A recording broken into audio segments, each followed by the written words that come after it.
Ascension Part 4. Yeah. It's been a minute. It's been like a month, so yeah. Alright, okay. Make sure we got this alright. Yes, we do. Okay.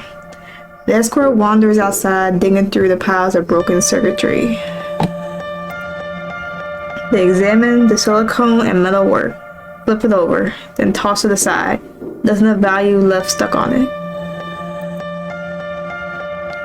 The scholar joins him, prodding with a boot at the wreckage.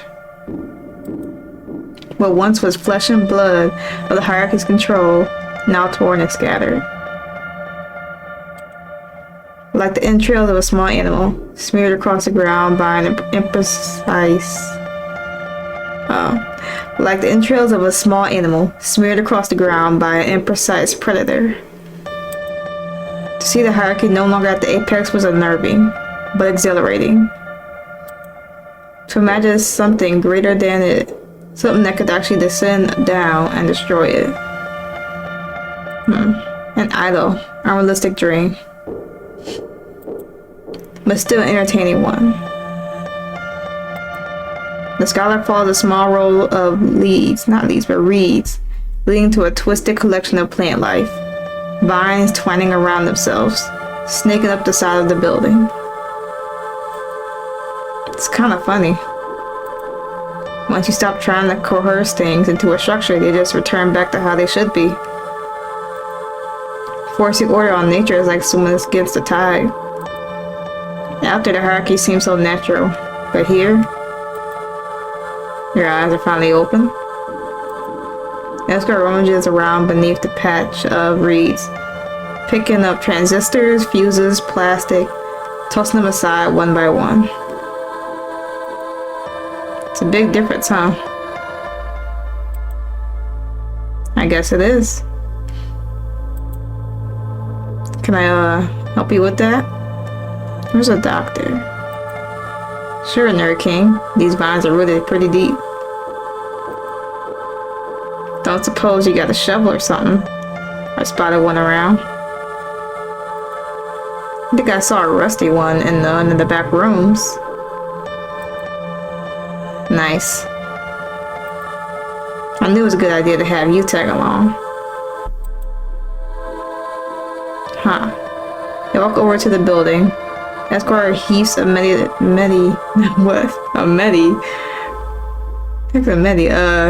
heaves a metal door aside that grinds loudly on the concrete. This was a medi. The scholar covers his ears with his hands, grimacing a little. Ouch.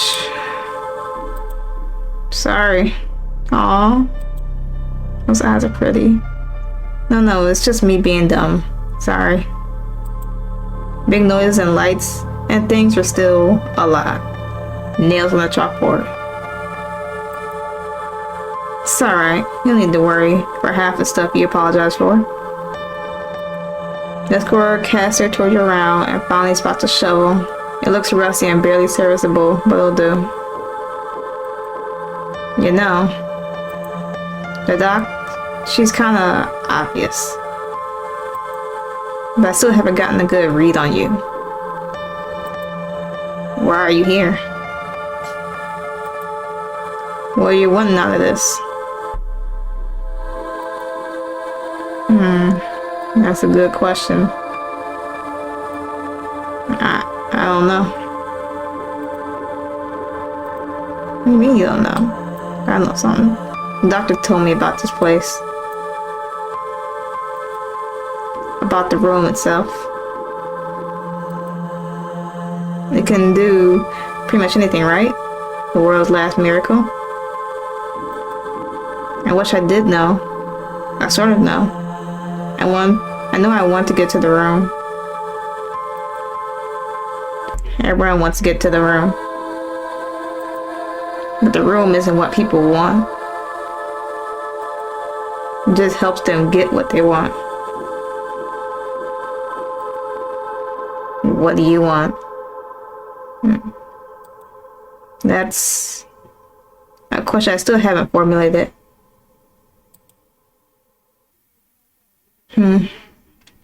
They return outside, the early evening light gently washing across them.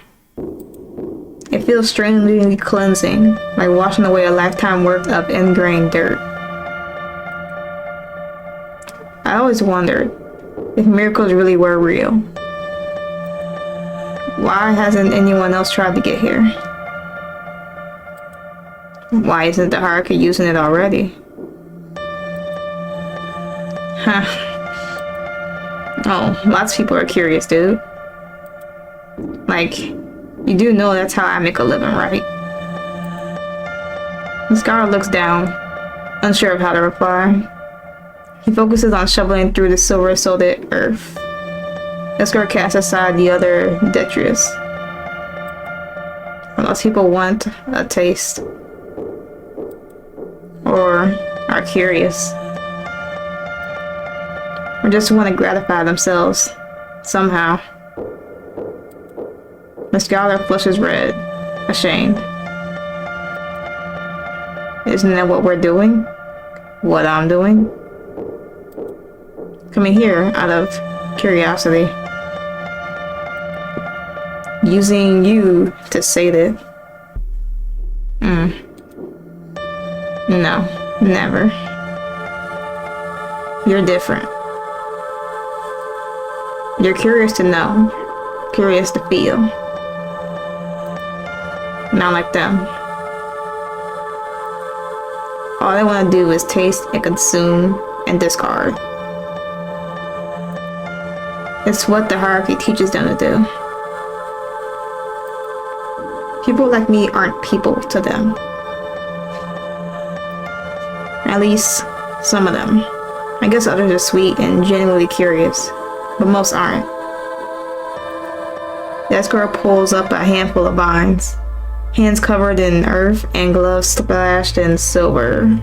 They shake the excess off, wiping it on their trousers. Yeah, your trousers. Not all guides are escorts, but a lot of us are.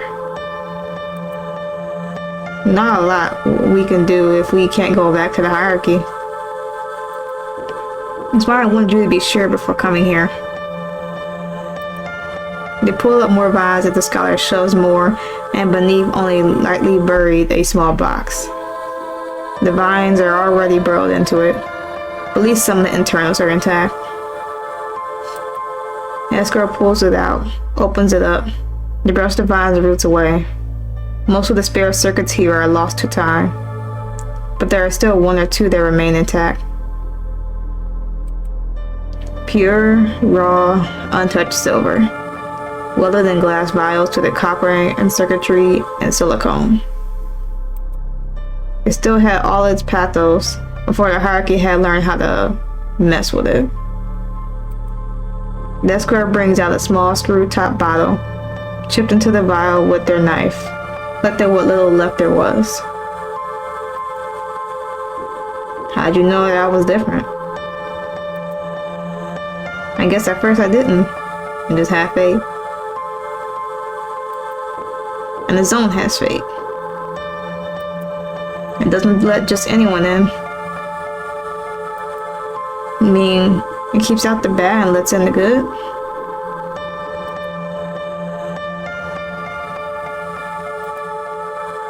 I guess it doesn't.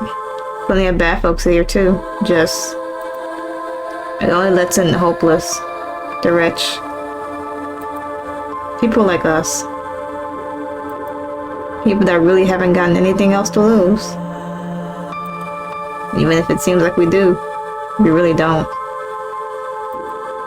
The stuff we have out there, the stuff people think we have to lose, it's all a lie, right?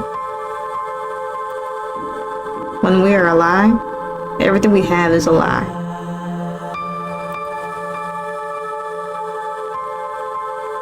I guess that's what I'm looking for.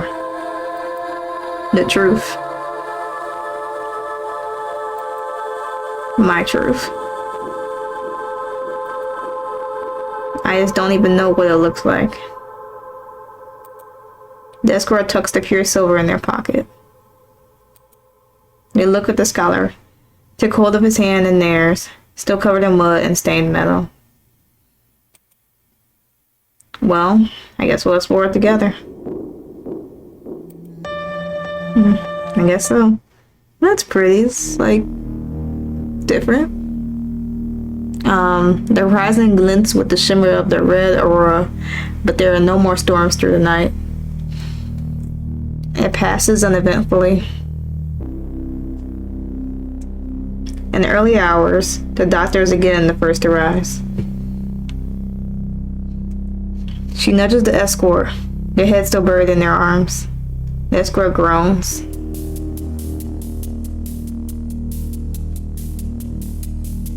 Okay. Is a deal a deal? 5 more minutes, please. Then yes, a deal's a deal. God. With dark circles under their eyes, the escort pushes themselves up with dramatic lethargy. Yes. They reach into their pocket, grab the vaporizer, scrutinize it against the light. The running near empty. They rummage around in their pocket to find the fluid, squirt a small dose of it into the chamber. They glance around, making sure the other two aren't looking. The doctor and scholar are both repacking their bags. Distracted at least for the moment. The escort adds 2 droplets of pure silver in it, untainted by the world, unaltered by the hierarchy. They inhale, gently at first. Dang, that feels good. Their cells shift, refocus, shift again. They stand up. Alright, let's head out. You guys ready for the tunnels? As ready as I'll ever be. I'm worried, but it seems the best option. The sooner we're on the other side, the better. The scholar picks up his bag and follows on behind the escort. The doctor takes up the rear, scanning behind them, watchful. Okay, we're in the tunnel. The escort grips onto the metal handle and heaves. The door to the service tunnel grinds open, then shuts behind them. The 3 turn on their torches, their batteries barely draining past full in the zone's care. The air is still, stale. It smells of wet concrete. Come on, it's this way. The scholar falls on behind. His boots slip on the wet floor, but he just barely keeps his balance. He can't see past the escort as the tunnel closes in. His heart thuds. He should be claustrophobic. He is claustrophobic, okay. His pace falters a little. He hears a doctor behind him. You're okay. You're doing great. And I mean that. Keep going. Just keep going. I've got your back. He keeps walking forward. The tunnel moves, twists, and turns. The air is stifling. It feels suffocating. How long have they been going? Feels like they're trapezing. Alright, I got it. Trapezing in circles. It seems no better than the surface world above. Moss and mold grow on the inside of the tunnel, sucking up so much cycle silver that they glint in the torchlight. The Foucault Geiger counter starts to crackle. First the escorts, then the scholars. Then the doctors after him. He hears the escort curse under their breath. I guess that's not good. Well, I guess I should have expected this. Worth the risk. Are we sure? The fall down here is high. Well, the fallout down here. Super high. Super high, super hot. We're closer to the exit than than where we came in at. Or at least I think we are. Really? Not reassuring. The dosage here is seriously dangerous. We'll be exposed for longer if we head back. True. That is true. The more time we're in these tunnels at all, the worse it is. We should keep pushing forward. Yes, that is, yeah. Ain't no point in turning back now.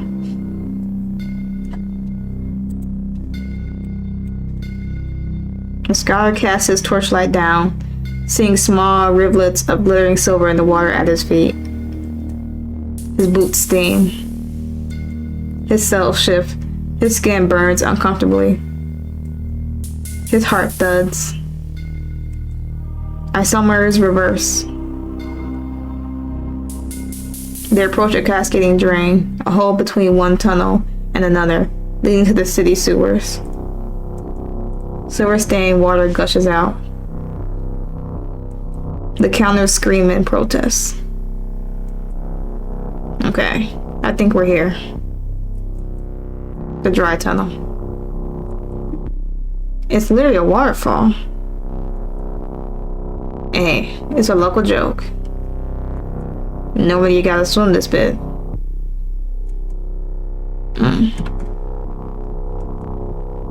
In retrospect, it's not that funny. I'm going in. The doctor clambers through the hole, her coat and bag doused in burning water. She grunts, grits her teeth as she pushes up and through. Her face, her body is drenched. Her skin burns red. The scars on her arm prickle and sting. She swears, gasps, catches her breath. I'm through. I can help you guys out. Her focal Geiger counter alarm blares. She offers her arm down, hanging onto the side of the slippery concrete. We got you. I'll go up after and catch you if you fall. It's not the fall I'm worried about. It's too dangerous to turn back. We need to go. Scholar closes his eyes, takes a deep breath and climbs up. The doctor's arm grips his and she braces herself, pulling him up and back. His counter screams. His clothes burn. His face burns. His cells burn. The doctor stands as much as she can in front of the flow, shooting him from the downpour of fire. The blood starts to trickle down her arm as her scars tear open. The scholar feels the pain as the skin of his uncovered hand blisters. It burns. It burns. It burns. It burns. It really burns. He stumbles into a larger piping, his chest tightening, as his lungs cough up dashes of silver. The escort clambers up through the tunnel too. The doctor helps them in, but both their arms are slick with blood. Escort looks down and sees the red starting to stain through his trousers. Everyone's all messed up. There's too much psychosis runoff from the blowout. Should have washed away by now. We have to keep going. The tunnel there leads straight to the city. We could be there in an hour. We could finish this. The doctor staggers and collapses to the side. She vomits profusely into the water, spirals of blood and silver streaking through. No, wait. The follow is too high, even for me. We leave these tunnels now. There's a grate 100 meters away. We need to leave. The scholar pulled the doctor up by the shoulder, steadying her, but she's too weak. She collapses down on her knees, blood oozing down her hands. She struggles to stand, muscles trembling. No, you can't. You can't do this. Not when we're so close. Come on. And Professor, grab her other side. We gotta get her out of here. Yeah. Please. No. Together they haul the doctor up and out, half carrying and half dragging her to the sewer grating. They pull up and out and collapse on grass in the daylight outside. The sky is dull, clouded, yet impossibly bright after so long in the dark. They fall onto the side of what remained of a highway. Asphalt is cracked and broken, trees and roots reclaiming what was theirs. The last road to the city, they were still several miles away. The doctor staggers, then falls to her side and vomits again. Dang it, it was a straight run. We could have made it. No, we couldn't. Nothing is ever straightforward. You would have died. Crap. Oh, you're just cursing, okay. This is on me. I'm sorry. Oh, you can't be mad at that face. Look at those eyes. You can't be mad at that. Blowout runoff shouldn't last that long. The storm must be getting worse. Should have realized.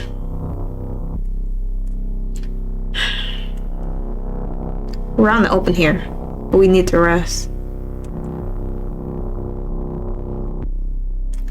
Scholar finds shelter with escort. I feel like we should stay with the doctor because she was in really bad shape. I'm gonna go and find shelter. I'll be faster on my own. It's still dangerous out there though. The closer to the city, the worse it gets. If I'm not back before sunset, you're gonna need to go on without me. God, we'll die on our own. You need to come back alive. Besides, I've grown to like you, despite it all. Oh, you're too kind, Doc. But those sound suspiciously like last words. And you don't get to die here. The doctor smiles through a grimace, blood still oozing from both arms. Are you sure you want to go on your own? I don't know what to do. Ain't got a choice, Nerd King. And she's not gonna be safe on her own. Yeah, that's why I elected to stay with her, because who would I be to leave someone with bloody arms? Like, that's no. We're not gonna be able to be that reckless in the city. Well, reckless again in the city. Ah, crap. Hope this works out. Really hope the zone protects me on this one. Ciao. Elsewhere walks the road towards the city, quickly but cautiously, until they can hardly see them through the trees. The distance remnants of the city peek above the treetops. The doctor twists her body to look at them. The scholar kneels down beside her, grabbing the bandages from her bag. He searches her medicine pack for gelatin agents, anything to take away her sickness. There aren't any. He must have fallen into the sewer stream below. Without anything else to use, he sets to work on bandaging her up. His work is imprecise but effective. The bleeding stops at least. Should have used a tourniquet. Yeah, a tourniquet, everything. She looks pale. We got so freaking close. And I'm gonna fall here when the end is still in sight. Irony is so bitter. I can taste it. Tastes like blood and acid. God really hates us, huh? Scholar passes to her his water. His canteen is nearly empty. There's barely a day of water left behind them. Thank you for what you did. Huh? It's alright. No, it's not. I'm mad at you too. The doctor turns back, gazing up at him, a little bit of mirth in her eyes. Well, I must have really messed up to get you of all people mad at me. Yeah, you did. We could have made it. Nah, not in your condition. I could have made it. She coughs again, blood and silver coming up in her spit. She looks a mess. He can feel the poison glow coming from her. Her cells ablaze. Radiation eats into her gut as her insides die and reform. Her morphology shifts. Permanently. No, you couldn't. And that's why I'm mad, because you're smart, and you're strong, and you're a really awesome person. Wonderful person. I wouldn't even be doing this without you. You don't have an excuse to be reckless. You don't get to be self-destructive anymore. It doesn't hurt just you. It hurts me too.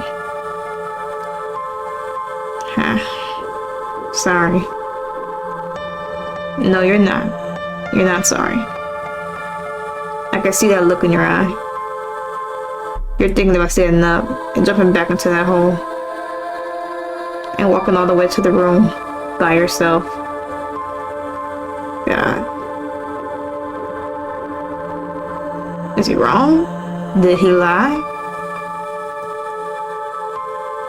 No. Yeah, he's right. And you're right to be mad. I'd be mad. Is it weird to say I'm proud of you for being mad? You never get angry at anything. You never let yourself get angry at anything. Even when people hurt you. Even when I hurt you. Maybe I'm changing. Maybe you need to change too. Maybe you're right. Maybe. She tries to shift, move herself to standing, but the lightheadedness hurts, and her eyes sting, and her stomach lurches, and the world burns. She stumbles forward and vomits profusely again. The familiar purge take a hold of her. He steadies her shoulders, holds her back. Her arms shake. She falls into him, lying still, her head in his lap. She can't help but laugh a little. It comes out as a croak. He strokes her hair. The comfort doesn't take away the pain, but it still feels more important than anything. Maybe I owe you a lot of apologies. No, you just owe yourself some self-respect. I'm sorry I'm being harsh, but I just really care about you. This hurts to see.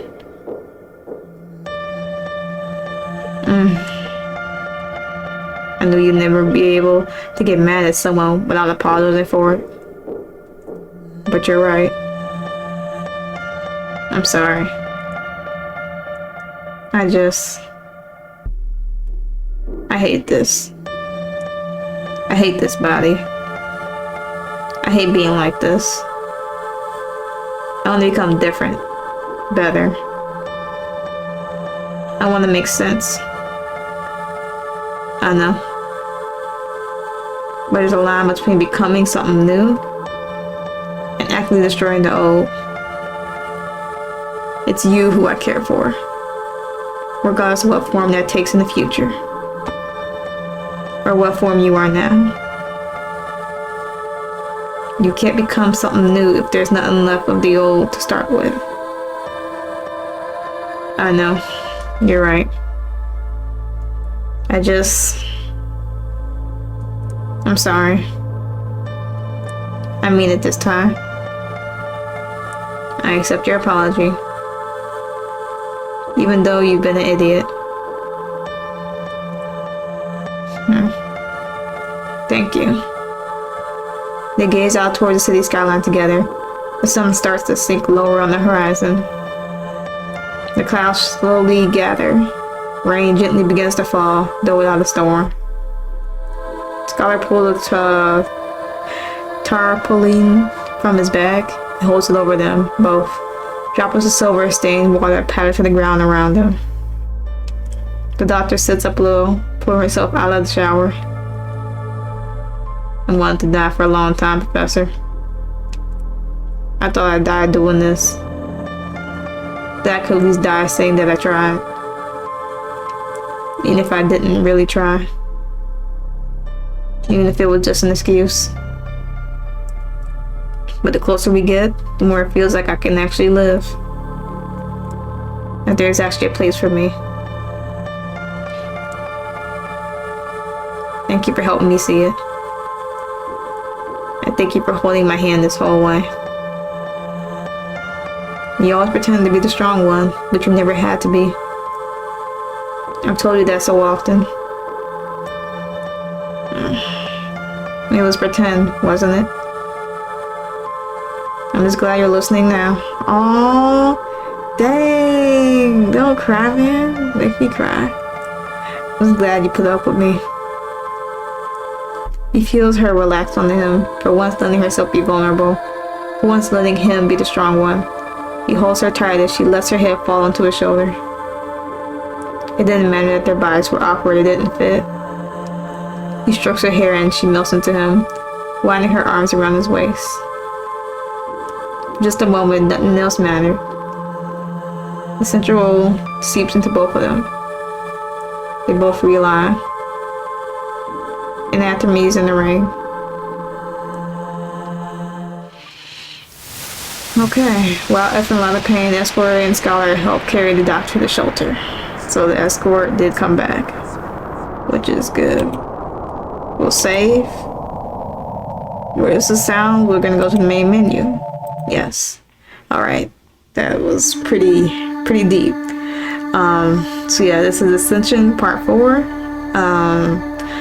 We almost lost a doctor, and the doctor finally admitted, you know, she doesn't have to be the strong one, you know.